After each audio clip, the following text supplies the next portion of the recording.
ప్రియమైనటువంటి దేవుని ప్రజలారా, మీ అందరికీ కూడా ప్రభువైన యేసుక్రీస్తు నామములో శుభాభివందనాలు తెలియజేస్తూ ఉన్నా. ఈ యొక్క ఉదయకాల సమయంలో మరి మీ ఎదుటికి రావటానికి దేవుడు ఈ రీతిగా మాకు సహాయం చేశాడు. అందుని పెట్టి నేను స్తుతిస్తూ ఘనపరుస్తూ ఉన్నాను. మరి ఈ యొక్క సమయంలో మరి మీరు ఈ యొక్క యూట్యూబ్ ఛానల్ని షేర్ చేయండి, లైక్ చేయండి, ప్రాముఖ్యంగా సబ్స్క్రైబ్ చేయండి. మీకే వందనాలు. మరి ప్రాముఖ్యంగా గతంలో గడిచినటువంటి దినాల్లో 80 మంది సబ్స్క్రైబర్స్ ఉండేవారు.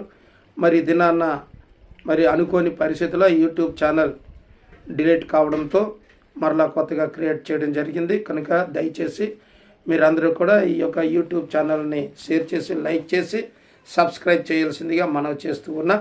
షేర్ చేసినందువల్ల అనేకులు చూడటానికి అవకాశం కుదురుతుంది. సబ్స్క్రైబ్ చేసినందువల్ల యూట్యూబ్ వెంటనే మీ దగ్గర చేరుకుంటుంది. అలాగనే మరి లైక్ చేసినందువల్ల మీరు చూసి నా పైన కాస్త అభిమానం చూపించారని నేను గ్రహించగలుగుతూ ఉన్నా. దేవుని వాక్యం మీరు శ్రద్ధగా వింటున్నారని నేను గ్రహించగలుగుతాను. కనుక దయచేసి ఈ విషయాన్ని గమనించి మీరు సబ్స్క్రైబ్ తప్పనిసరిగా చేస్తారని ఆశిస్తూ ఈ మాటలు నేను ముగిస్తూ ఉన్నా. దేనికి మహిమ కలుగును గాక.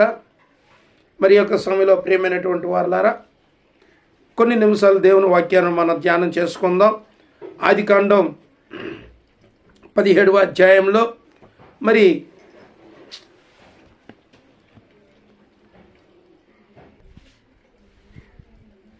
కొత్తగా మళ్ళీ క్రియేట్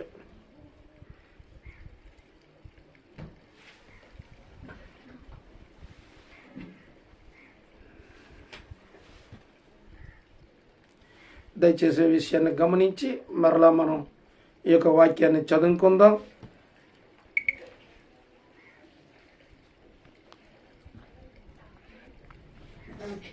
ఆదికాండం 17వ అధ్యాయంలో మొదటి మరి 3 వచనాలు మనం చూసినట్లయితే ఇక్కడ మనకు కనిపిస్తుంది. ఏమంటున్నాడంటే, అబ్రహాము 99 ఏండ్ల వాడైనప్పుడు దేవుడు అతనికి ప్రత్యక్షమై ఇలా మాట్లాడుతున్నాడు. ఏమనంటే, నేను సర్వశక్తి గల దేవుడను, నా సన్నిధిలో నడుచుచు నిందారహితుడివై ఇండుము.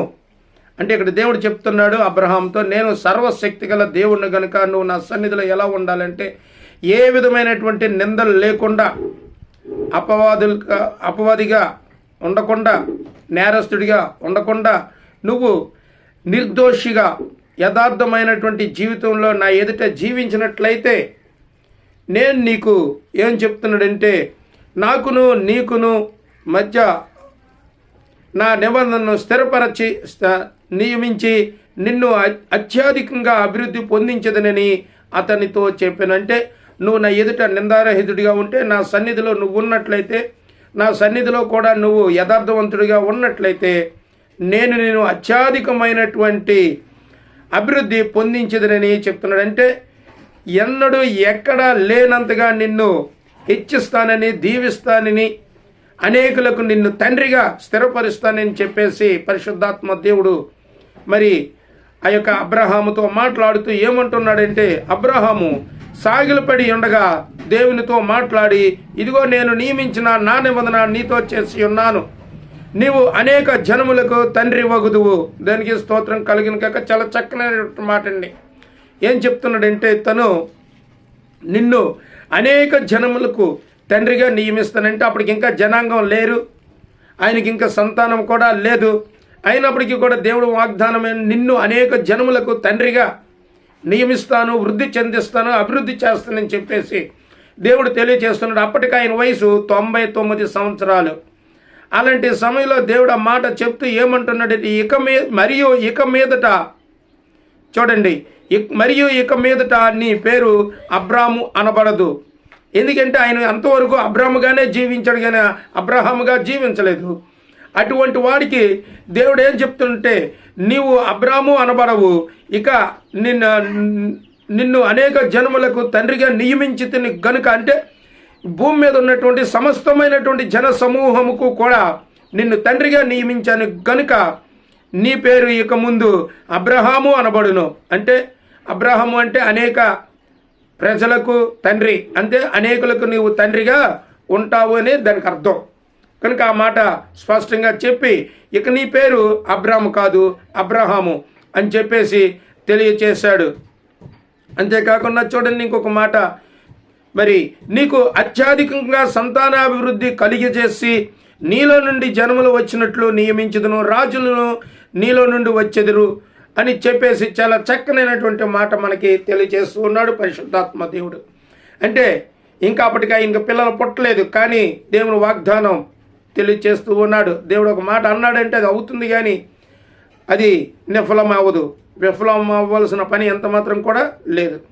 మరి చక్కనైనటువంటి రీతిగా దేవుడు ఆ మాటను తెలియచేస్తూ ఉంటే అబ్రహాం అనుకుంటాడు, నేను అనుకుంటున్న విషయాన్ని అబ్రహాం అనుకుంటాడు, ఇప్పుడు నాకు 99 సంవత్సరాలు, ఈ వయసులో నాకు ఇంకా పిల్లలే లేరు, ఇంకా నేను ఎలా అనేక జన్మలకు తండ్రిని అవుతాను అని చెప్పేసి తను విచారిస్తూ ఉన్నాడు. ప్రియ దేవుని సంగమ, కానీ ఏదేమైనప్పటికీ కూడా ఒక్క మాట చెప్పాలంటే అబ్రహాం పేరు మార్చడమే కాదు, అబ్రహాముతో ఒక మాట అన్నాడు, ఈ ఇసుక రేణువులను చూసావా, నువ్వు లెక్క పెట్టగలవా, కానీ నీ సంతానమును అంతకంటే విస్తారంగా నేను దీవిస్తానని చెప్పాడు.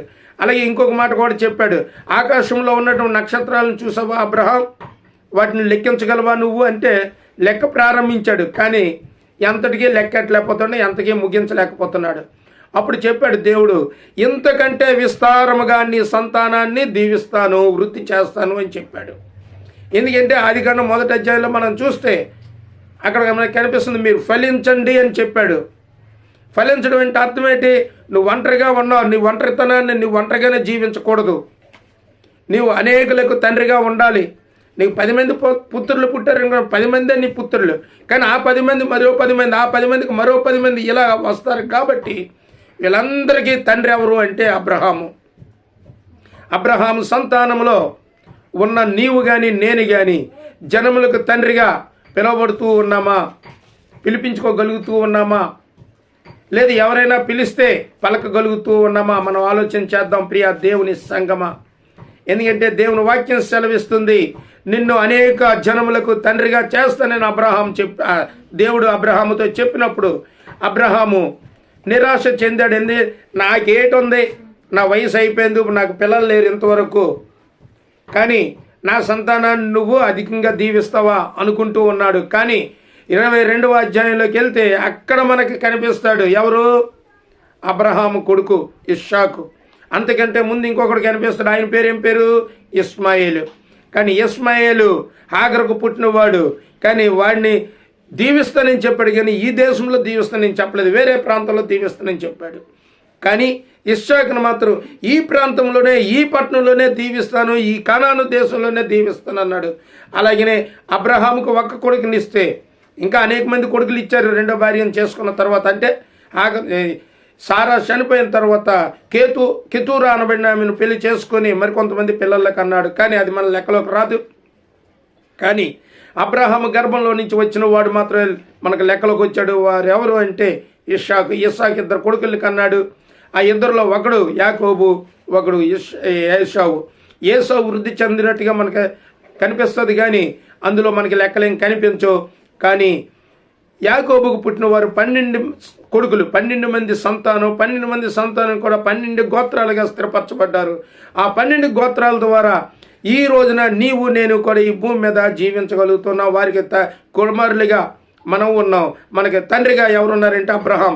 కానీ మనం ఏమనుకుంటామంటే అబ్రహాం నాకు తండ్రి ఎట్లా అనుకుంటాం, మన తాతల తర్వాత కదా ఉన్నాడు. అలాగనే నిజమే, పితరులకు తండ్రి అంటే పితరులు అంటే తండ్రులు. ఆ తండ్రికే తండ్రి ఎవరు అంటే అబ్రహాము. అంతకుముందు పుట్టిన వారి గురించి చెప్పలేదు. అలాగైతే మన పితరుడు ఎవరు అంటే అబ్రహాము కాదు. ఆదికాండంలో మనకు కనిపిస్తాడు ఆదాము. కానీ ఆదాము లెక్క అక్కడ చెప్పలేదు, కానీ అబ్రహామును గురించి మాత్రమే మనకు లెక్క చెప్పడం జరిగింది. కావున ప్రియమైనటువంటి వారులారా, ఈరోజు నువ్వు కూడా ఫలించడానికి సిద్ధంగా ఉన్నావా? అటువంటి ఫలింపు దేవుడు నీకు ఇస్తాడు. అప్పుడు నువ్వు కూడా అనేక జనములకు తండ్రిగా తీర్చబడతావు, అనేక జనములకు తల్లిగా నీవు తీర్చబడతావు. కనుక ఈ మాటలు వినిన నీవు మనసు మార్చుకొని ఫలించటానికి ఇష్టపడి నువ్వు మారు మనసు పొంది తగిన ఫలాన్ని పొందటానికి సిద్ధంగా ఉండాలని తెలియచేస్తూ ఈ మాటలు నేను ముగిస్తూ ఉన్నాను. దేవుడి మాటలు దీవించి ఆశీర్వదించునుగాక. ఆమేన్.